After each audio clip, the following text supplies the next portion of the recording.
Welcome back, everyone, to Sip and Talk. Great to be here. So today we've got a topic that really gets you thinking. Picture this. There's this dog, right?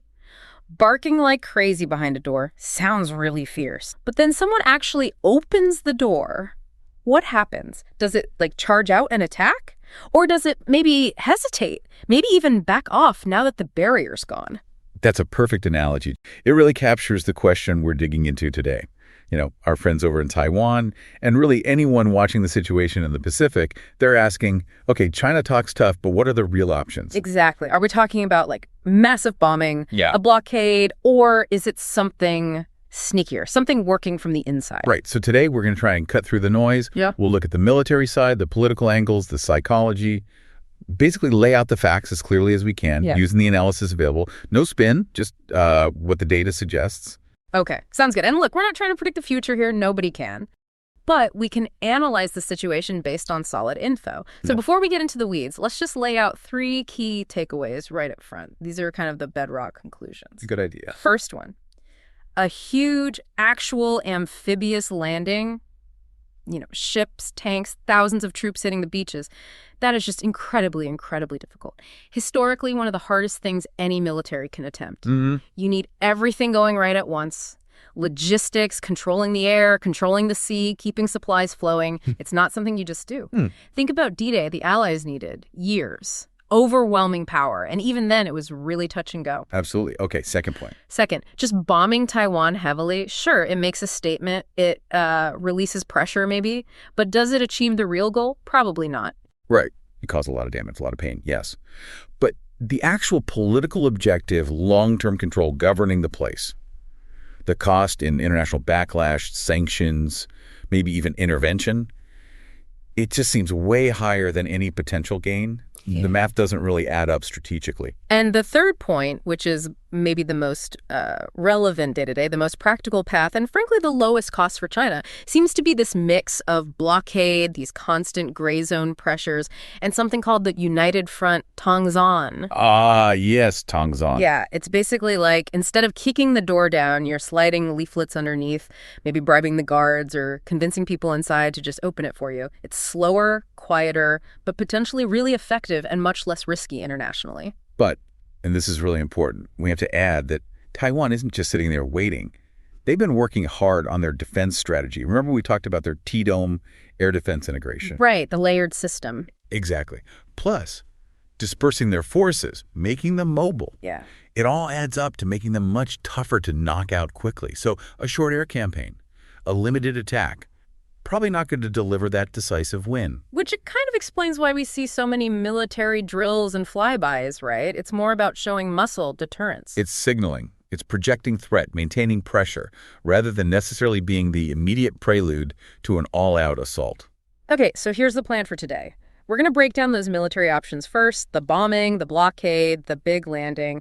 Then we'll shift gears and talk about that internal stuff, the United Front, the information war. And finally, what it all means for, regular people trying to make sense of it all. Exactly. Ready to jump in. Let's do it. Okay, let's tackle the biggest one first.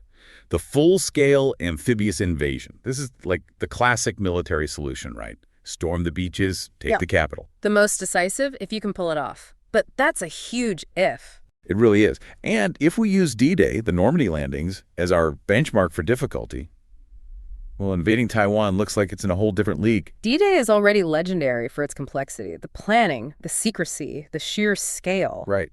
But get this. Military analysts we've looked at, they've actually tried to quantify this. They rate the difficulty for a full-scale landing against Taiwan as roughly 1.6 times harder than Normandy. 1.6 times? Seriously, how do they even measure that? It's a complex assessment, looking at factors like geography, defenses, logistics, potential opposition. They gave D-Day about a 5.4 out of 10 on their scale, the Taiwan scenario. It hits an 8.8. Wow, 8.8 out of 10, that's practically off the charts. What makes it so much harder? Well, it boils down to a couple of massive, unavoidable problems. First, the geography and the environment. It's brutal for an attacker. Okay, like what? The distance. Exactly. The English Channel is narrow, maybe 33 kilometers at its closest point. Even the actual D-Day crossing wasn't that far. But the Taiwan Strait, on average, it's about 180 kilometers wide. Okay, so that's like 5 or 6 times the distance. Much longer time exposed in the water. Precisely. exposed to submarines, anti-ship missiles, everything. And the water itself. The Strait is notorious for strong currents, really rough seas, unpredictable weather. So not exactly smooth sailing. Not at all. There's only a really small window each year, maybe 4 months max, where conditions are even potentially suitable for a massive landing. You have to dodge typhoons in the summer, monsoons, and hope the waves stay below, like, 2 meters. And if they don't, what happens to the invasion fleet? Disaster. Especially for the thousands of civilian ships, they'd almost certainly have to commandeer for transport. Reports suggest they could face, like, 30% losses just from bad weather alone before even seeing combat. It's a huge gamble. 30% just from waves. Yikes. Okay, so the crossing is rough. What about the landing itself? The beaches? Another massive headache for the attacker. Normandy had several suitable beaches, even with the German defenses, Taiwan's coast. It's described as remarkably unsuited for this kind of operation. Really? Lots of cliffs, marshy areas, unsuitable seabed. Only about 13% of the western coastline, which comes down to maybe 14 specific beaches, is actually considered viable for landing large numbers of troops in heavy gear. Only 14 spots on the whole island? Roughly, yeah. And guess what? Taiwan knows exactly where those spots are. They've spent decades fortifying them. So they're waiting for them? Waiting with layers of defenses, anti-landing obstacles, mines, pre-sighted artillery positions, hardened bunkers, missile batteries. The idea is to turn those few suitable beaches into absolute killing zones. It makes concentrating forces incredibly difficult unless you achieve total surprise and suppression first. Which sounds unlikely. But you said there were 2 main factors making it an 8.8 difficulty. What's the other one? The big one. The logistics death trap. This is where it really unravels for an attacker. Logistics. Always the boring part, but always the most important, right? It's everything. Look. D-Day needed about 7 million tons of supplies, an incredible amount for the time. But to take and hold Taiwan, analysts estimate China would need something like 30 million tons of supplies. 30 million? That's just astronomical. How do you even move that much stuff? You'd need a colossal fleet. Estimates are over 8,000 ships just for the initial assault and the immediate follow-on supplies. 8,000 ships crossing 180 kilometers. That's not an invasion fleet. That's a floating city and a huge target. Exactly. It becomes this massive, slow-moving, 180-kilometer-long maritime one-way street, and that entire street is vulnerable. Vulnerable to Taiwan's missiles, subs. And potentially U.S. or Japanese forces if they intervene. If that supply line gets seriously disrupted, let alone cut. The troops ashore are stranded. Stranded without fuel, without ammo, without food, without medical help. It's the nightmare scenario.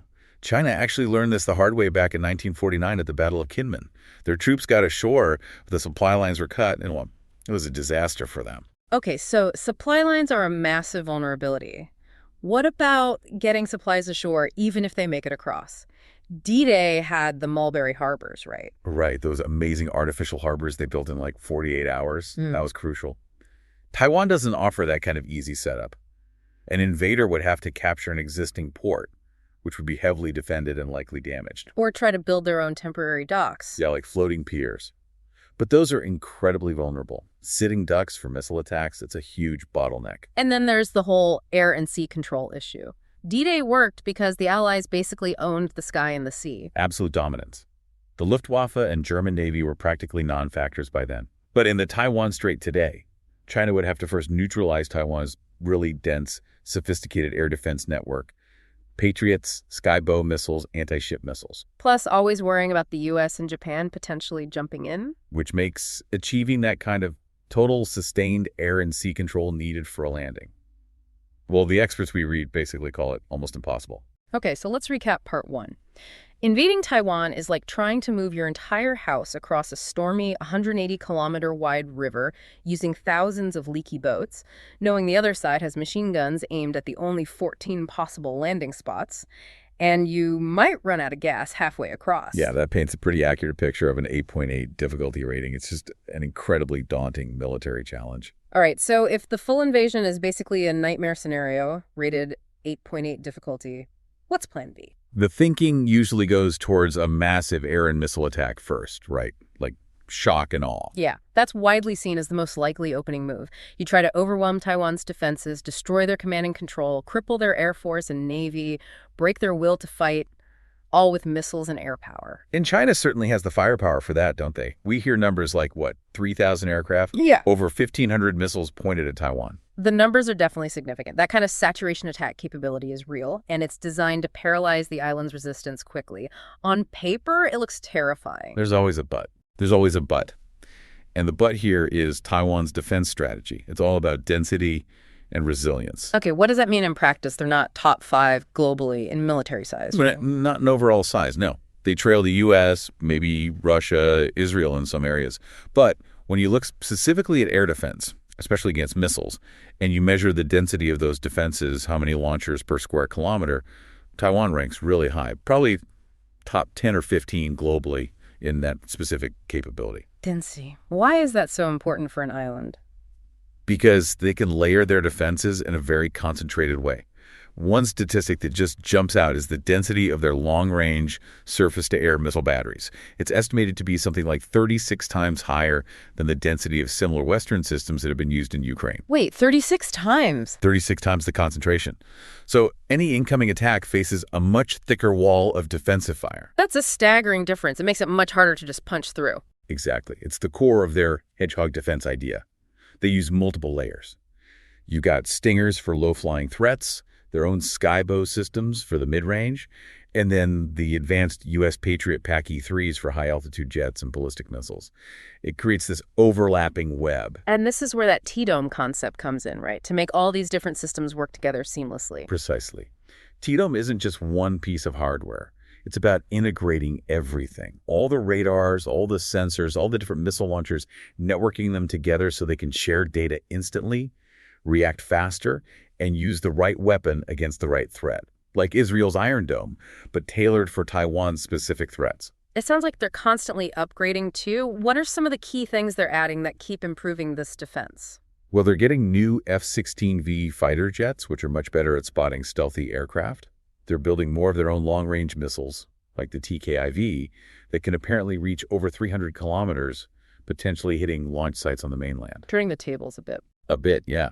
And crucially, they're buying the newer Patriot PAC-E3 MSE interceptors, which are specifically designed to handle faster, more maneuverable threats, maybe even hypersonic ones down the line. All these upgrades keep pushing their ranking up, potentially towards the top 8 or 10 globally in specialized air defense. Okay, the tech is impressive. But resilience. What about just surviving that initial onslaught? If 1,500 missiles come raining down, some are going to get through, right? No system is perfect. No system is perfect, absolutely. That's why resilience is key. Taiwan learned lessons from conflicts elsewhere. They know fixed targets are vulnerable. So a lot of their critical stuff, command centers, mobile missile launchers, communication nodes, the C4ISR assets. C4ISR, command, control, communications, computers, intelligence, surveillance, reconnaissance. Got it in one. All that vital stuff is heavily dispersed, meaning spread out. It's mobile, so it can move around and hide. And a lot of it is buried in underground bunkers. Hiding it, moving it, hardening it. Exactly. The idea is that even if that first wave of shock and awe is pretty devastating and takes out some things, a large portion military estimates often suggest 50% or more of the mobile and underground assets will survive and still be able to fight back. A 60% survival rate. So the goal of the bombing is paralysis. Right? Take out the C4ISR, the airfields, the ports, the power grid. If 60% survives, does that mean the paralysis goal fails? It means it's very unlikely to be fully met. They might degrade capabilities significantly, cause chaos, but achieve complete paralysis. Probably not, given the resilience measures. And if you don't achieve paralysis quickly, then what? Then the conflict immediately shifts. If China burns through its most advanced, extensive precision missiles in the first, say, 3 to 7 days, and Taiwan's air defenses and counterstrike ability are still functional, the whole situation changes. How so? It becomes a protracted war of attrition. China loses that initial shock value, the initiative might start to slip, and they're suddenly facing a long, grinding conflict. Which puts them right back where they didn't want to be, considering that super risky landing or maybe a long blockade. But now they've already shot a lot of their best ammo, and the world has probably hit them with massive sanctions. Exactly. They're in a strategic quagmire. It's like, punching a hedgehog.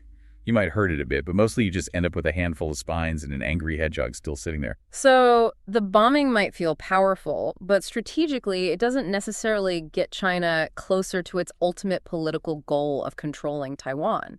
It might even make it harder in the long run. That's the assessment. It's a high-cost, Potentially low-return opening move if Taiwan's defenses hold up reasonably well, which current planning suggests they might. Okay, so the big invasion is maybe an 8.8 difficulty, near impossible. The massive bombing campaign. Risky, might not achieve the main goal, leads to attrition. This brings us to that third path you mentioned earlier, the one that's maybe less explosive, but potentially more effective. Right. This is where we shift from military hardware to influence operations, psychological warfare. We're talking about the United Front work Dongzhen. And strategically, this is often seen as the most practical, lowest risk approach for Beijing. So instead of kicking down the front door, this is more like trying to get someone inside to unlock it for you. That's a great way to put it. The core logic is to weaken Taiwan's internal resistance, create division, and ultimately make unification possible without having to fire a shot, or at least making any eventual military action much, much easier. It bypasses all those geographic barriers and avoids immediate international condemnation. And the cost difference must be huge, right? Compared to, say, funding an invasion fleet? Oh, it's night and day. A full invasion could cost tens, maybe hundreds of billions of dollars, the United Front budget. It's murky, of course, but estimates suggest it's probably in the hundreds of millions, maybe low billions, in equivalent dollars. It's a tiny fraction of the cost. Pennies on the dollar, potentially achieving the same political end goal. With far less immediate risk. The ultimate aim is to cultivate what you called insiders opening the gates. They target people across Taiwanese society in politics, the media, business, academia, even retired military figures. And what do they want these insiders to do? It could be anything from leaking sensitive information to spreading disinformation and propaganda, creating social chaos at a critical moment, or even, in a crisis, publicly advocating for surrender or refusing to resist. It sounds like a kind of slow poison, undermining the system from within. That's exactly what it is, and it bypasses Taiwan's military strengths. If it works, it doesn't matter how many missiles Taiwan has if key people decide not to use them, or if society is too divided to support a defense effort. Okay, we need to understand how this actually works on the ground. The analysis we saw suggests a kind of 5-stage model for this infiltration. Can you walk us through that? Yeah, it's quite systematic. Stage 1 is penetration. This is the soft approach, establishing initial contact. It often happens through things that seem harmless, cultural exchanges, academic partnerships, religious group visits, temple tours, student programs. Stuff that looks like normal cross-strait interaction. Exactly. Yeah. But it's used to identify potential contacts, build relationships, establish a degree of trust, create networks. Okay, so they make contact. What's stage 2? Stage 2 is bribery and co-option. Once they've identified useful individuals or groups, the incentives come out. This can be straightforward, lucrative business deals, consulting jobs, all expenses paid trips to the mainland. We hear stories about, like, local community leaders or retired generals getting these fancy trips, right? All the time. It's not just tourism, it's an investment. They're trying to buy influence, create obligations, co-opt key opinion leaders, local politicians, anyone who might sway public opinion or have access to power. All right, so you've got networks and you've got some people on the hook. Stage 3. Stage 3 is division. This is where the psychological and information warfare really ramps up. Using social media, friendly news outlets, maybe even deepfakes, they push narratives designed to split Taiwanese society. Like what kind of narratives? Oh, common ones are the U.S. abandonment theory, sowing doubt that America would actually defend Taiwan, or messages like resistance is futile, war will destroy everything, peace through unification is the only way. The goal is to erode trust in the government, trust in the military, trust in democracy itself, trust between different groups in society. Creating chaos and doubt. What's stage 4? Stage 4 is paralysis. This is about making sure that if a real crisis hits, key parts of society don't function properly. Imagine trying to mobilize for defense, but say port workers refuse to load military supplies, or certain local governments declare neutrality, or maybe even some military units are slow to respond or follow orders. That would cripple the defense effort from the inside. Precisely. It dramatically lowers the bar for any potential military action later on, which leads to stage 5, takeover. The end game. Right. If the first 4 stages are successful enough, if society is divided, key people are compromised, and there's enough internal chaos, the final step might not even require a full invasion. Maybe an internal group is persuaded to sign some kind of peace agreement or unification deal. And that's how you get that difficulty rating down from 8.8 to, what was it? The analysis suggests it could potentially drop the difficulty of a landing operation down to maybe a 3 out of 10 because the internal resistance would already be broken. Wow. That's chilling. It basically negates all the military defenses we just talked about. It really does. It highlights that Taiwan's biggest vulnerability might not be military, but actually societal cohesion and resistance to this kind of manipulation. So for listeners, especially those in Taiwan, this seems like the most immediate, tangible threat. What can people actually do? How do you fight this slow poison? Vigilance is key. And there are practical things. First, track the money. Be aware of unusual financial flows. If local leaders or influential figures suddenly seem much wealthier, take lavish unexplained trips, or their organizations get opaque funding, ask questions. Demand transparency. Follow the money. Makes sense. What else? Second, verify digital information. Be super critical of stuff you see online, especially on social media. Look out for AI-generated content, accounts pushing divisive narratives relentlessly. Use fact-checking tools. If possible, check IP addresses. If that local farmer complaining about democracy is actually posting from an overseas troll farm, you know it's propaganda. Digital literacy is crucial. Absolutely. And third, scrutinize organizations. Pay attention if community groups, maybe religious associations or business clubs, suddenly pivot to pushing pro-unification political messages, especially if their funding sources are unclear. Report suspicious activity. There are often anonymous hotlines or channels to report national security concerns. Civic awareness is the antidote here. So it comes down to transparency, critical thinking, and people being willing to speak up when something seems off. The defense against Tongzhan isn't really about weapons. It's about maintaining a healthy, alert democracy. Well said. If the internal door stays locked through awareness and resilience, the external threats become much harder to realize. Okay, so we've looked at the invasion option super hard. The bombing option, maybe not strategically smart. And the united front, slow, insidious, but potentially effective. Let's pull back a bit now. What's the big picture? What's the fundamental reason behind all this pressure, this military posturing from China towards Taiwan? That's the million-dollar question, isn't it? And when you look at high-level strategic analysis, a consistent theme emerges. It suggests the primary driver isn't necessarily just grabbing territory. It's more about regime consolidation and survival for the CCP back home. Regime survival. So back to our dog analogy, the dog's barking loudly, not because it wants to fight whatever's outside, but to impress its owner or maybe distract the family inside the house from other problems. That's a really good way to think about it. The idea of an external threat or a grand national mission is a powerful tool for any government, especially an authoritarian one, to maintain stability. How does that work in this case? Well, look at the internal challenges China faces, sometimes economic slowdowns, maybe a property crisis, youth unemployment. These things can cause discontent. But if you can focus public attention on a big external goal, like the great rejuvenation of the Chinese nation, and frame Taiwan's reunification as a crucial patriotic part of that. It distracts from the problems at home. Yeah. And rallies people around the flag and the party. Exactly. It redirects frustration outwards and reinforces the CCP's narrative that it's the only force capable of achieving this national destiny. It bolsters their legitimacy. Okay, so this creates a kind of weird situation then, a paradox. A definite paradox. China needs to constantly show that it's strong, determined, capable of taking Taiwan. That's the barking. They need the military drills, the rhetoric, the pressure to keep domestic audiences engaged and to have leverage internationally. But they need to avoid actually doing it, avoid the biting. Precisely. Because the risks of actually starting a major war are catastrophic for the regime itself. Military failure, getting bogged down, facing devastating global sanctions and economic collapse, becoming isolated. Any of those outcomes could destabilize the political situation inside China, potentially even threatening the party's grip on power. And that's the one outcome they absolutely cannot afford. Losing a war is bad, but losing power is worse from their perspective. That seems to be the core calculation. It's fundamentally risk-averse when it comes to large-scale kinetic action.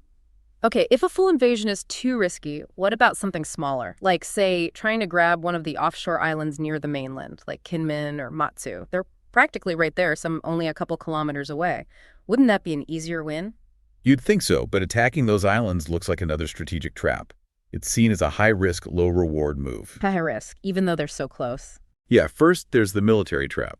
Those islands, especially Kinmen, aren't just sitting ducks.